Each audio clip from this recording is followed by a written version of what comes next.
Երեք Լևոն Տեր-Պետրոսյանը երկրորդ հայտարարություն է արել,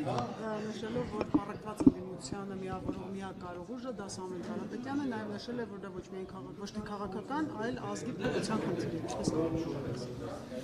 Ընդհանրապես ինձ մեկ-մեկ թվում է, որ Լևոն Տեր-Պետրոսյանի հայտարարությունները կարդացող մի 3 հոգի է մնացել, որոնցից մեկը ես եմ։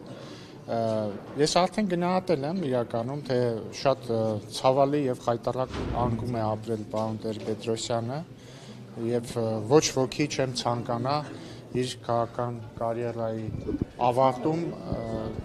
թավալ գալ տարբեր օլիգարխների ոտքերի տակ ու նաեւ շատ սա այս մասը շատ տխուր մասն էր իսկ բավականին զվարճալի մասն էլ այն է որ փաստորեն իրենց վարչապետի տեխնացուն այնքան բանի պետք չէ որ իրենց առաջնորդը այլ մարդու է աջակցում որը նույնիսկ վարչապետի տեխնացու չի կարող լինել